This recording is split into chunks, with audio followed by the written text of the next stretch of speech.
হাদিস নাম্বার 5312। ইয়াহইয়া ইবনু সুলাইমান রহমতুল্লাহ আলাইহি ইবনু ওমর রাদিয়াল্লাহু আনহু এর সূত্রে নবী সাল্লাল্লাহু আলাইহি সাল্লাম থেকে বর্ণিত, তিনি বলেছেন, জ্বর জাহান্নামের উত্তাপ থেকে সৃষ্টি হয়, কাজেই তা পানির সাহায্যে নিভিয়ে দাও। নাফি রহমতুল্লাহ আলাইহি বলেন, আব্দুল্লাহ রাদিয়াল্লাহু আনহু তখন বলতেন, আমাদের উপর থেকে শাস্তিকে হালকা করো। হাদিস নাম্বার 5313।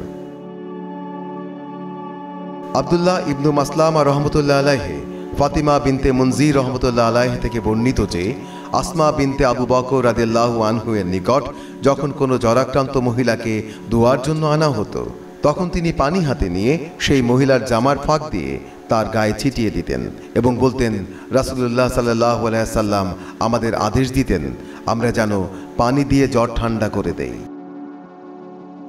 হাদিস নাম্বার 5314।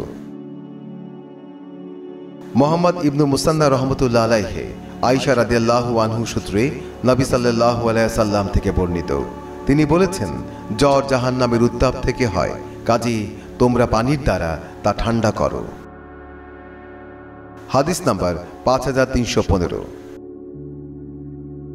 মুসাদ্দাদ রহমতুল্লাহ আলাইহি রাফি ইবনু খাদিজ রাদিয়াল্লাহু আনহু থেকে বর্ণিত, তিনি বলেন, আমি রাসূলুল্লাহ সাল্লাল্লাহু আলাইহি সাল্লামকে বলতে শুনেছি, জ্বর জাহান্নামের উত্তাপ থেকে সৃষ্টি হয়, কাজেই তোমরা তা পানির দ্বারা ঠান্ডা করে নিও।